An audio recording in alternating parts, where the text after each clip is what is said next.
FAA Asleep at the Wheel, Part 2. I made this video last week, and I want to go back and give you the whole backstory on how that exactly happened. I entered a hater relationship with somebody that wrote to me and emailed me about how wrong I was on the first one and all that kind of stuff. We went back and forth, and he threatened to turn me into some friend of his at this British tabloid something or other. And I said, that's fine, go ahead. He turned me into British Mail. It's a UK-based bunch of Brits that write all this kind of stuff. Not super familiar with it, but I ended up on the front page of British tabloid thing called something Mail, but UK, I don't know what the thing was. Ended up on the front page of that thing. And because of that, they actually did a pretty good job, and I appreciate that. So thank you to that hater who did that for me. I appreciate that. I got to go back and clarify a couple things off that video, part 1, that I did of this. I'm not necessarily saying we need more oversight of Boeing. We need more oversight of FAA. It's the FAA that is not qualified to do the oversighting in the first place. Lots of news stories have been out here in the last 24 hours about increased scrutiny of Boeing and the 737 MAX assembly line. That's not necessarily what we need. Today, the FAA suggested that accident raises serious concerns about Boeing's safety culture, announcing its increasing oversight of production and manufacturing at Boeing and its suppliers. Keep in mind that our FAA #1 guy, Mike, is a 172 driver with a private pilot's license that crashed a 172. Our #1 person at the NTSB is a woman who only drives a moped and has never actually soloed an airplane. You got to have some talent, experience, and all that kind of stuff. At the above upper levels, you have to be full of talent and experience. You couldn't fly a 747 with 3 pilots on there that all had less than 10 hours each. You have to have experience in the cockpit. You have to have experience at the NTSB. You have to have experience at the FAA, and right now we don't have. That explains it. Boeing is a good company. I'm going to go on the record and say Boeing is my favorite commercial airline manufacturer. They have been solid. I have flown all of their stuff. Boeing builds a solid product. I'm very disappointed that FAA was totally asleep at the wheel for the MCAS, had no idea that MCAS was even a thing. That's astounding, but that's not a Boeing problem. That's an FAA problem. How did Boeing install this thing and not get it checked out is beyond me, but that goes to tell you exactly how inept this was. Now, I'm going to go back and make a clarification off this part 1 video that I did. I want to make this really clear. I'm still in the camp that says that these bolts never did get installed properly, but I want to go back and tell you where I think that actually happened at. Keep in mind this Boeing 737 was produced in October. It did its test flight.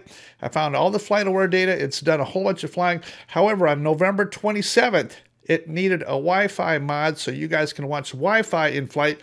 It flew to Oklahoma City on November 27, and it stayed on the ground till December 7. Now, there's a company out there that does these Wi-Fi mods. I'm going to show you a Google Earth picture in 3D of this thing surrounding this thing. Here's what they do. They pull this jet up this awning thing. They pull it in here, and then they start assembling all this kind of stuff. This particular Google Earth picture that I'm showing you here right now does not have the plug door uninstalled, but it's right there back there at it. I don't know whether they pulled that plug or not.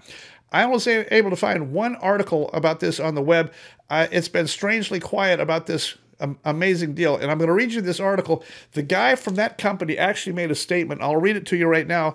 It says, AAR Corporation, an Alaska Air's maintenance partner, said in a statement that it did not perform any work on or near any mid-cabin exit door plug of that specific aircraft. Now, what does that mean? It did not perform any work on or near. Yes, you didn't perform any work on the door, but did you pull the door out so that you could do your work on the Wi-Fi that goes up on top of the airplane? That's what I don't know. It seems kind of suspicious. And if you look at the bottom of this article, check this out. I got it circled in red. Here's what it says. The pressurization lights came on 3 times between December 7th and the accident, according to NTSB. Look at the graph here. I'm going to show you where this airplane was. The pressurization problems didn't start until after it left Oklahoma City. I think, and this is a guess, and I'm entitled to a guess, I think that that door probably came out, and whoever put it back in while it was in Oklahoma City did not put it in there properly. I don't know that any of the pins ever got put in place. Remember this door will spring into place and you are able to force it down. It's the pins that go in this door, the 4 pins that are under shear load that keep it from riding up. That's all those pins do. The pins are not load bearing. They're shear bearing, where they would have to shear in order for that door to come out. I think one shear bearing bolt would have held that thing in place even without a nut. I think it would have been fine because the door could not have come up. My guess now is that none of the 4 bolts. It either happened at production, someplace where they put the airplane together and put the interior in it, or it's possible it could have happened in Oklahoma City. I'd like to know your, I mean, isn't it ironic that this thing is fine until it goes to Oklahoma City? Immediately after Oklahoma City, it starts having pressurization problems, and it makes a whole bunch of flights after Oklahoma City, and then this whole thing happens. The Boeing comes with a warranty. I'm going to put this warranty up on the screen here. Boeing warrants its product and workmanship and all that kind of stuff for 3 years or whatever their warranty is. I don't think that this is a Boeing problem. I no longer think, and you got to keep in mind that when somebody sells something, what the customer does with the product after it leaves the factory is entirely up to them. Boeing sold this airplane to Alaska. Alaska owns this airplane. What they do with it, how they modify it, how they use it, and who they carry around is entirely up to Alaska. Alaska elected to take it to Oklahoma City and do a Wi-Fi mod. That's not on Boeing. That's on Alaska. That's Alaska's maintenance, if that's what the deal is. I don't know. I'm just telling you that there's some food for thought in here. I think it's worth looking at. I'd be curious to get your take on it. All I'm going to tell you is that I am not happy with FAA overall. And it's not just Boeing and production and all that kind of thing. It's air traffic control. I think our next midair in the U.S. involving 2 airliners or midair on the ground, a ground collision and a ground catastrophe similar to Tenerife. I think all of FAA is riddled with inexperience and everything to do with ATC. The whole thing stems from lack of proper qualified oversight at the management level. I don't think it's going to do us any improvement to send more FAA.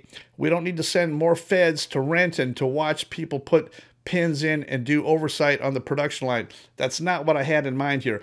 Our problem is specifically, you have to look at the very top of FAA and at the very top of the NTSB and who we've got and who we got underneath them. What kind of talent? There's our problem right there, and it's not going to get better. You got to have some talent in these positions, and right now we do not have it. I hope that clears this thing up a little bit. I'd like to get your comments and thoughts about the possible connection on this airplane's visit to Oklahoma City for the Wi-Fi mod. I found this on here. I thought it was very interesting.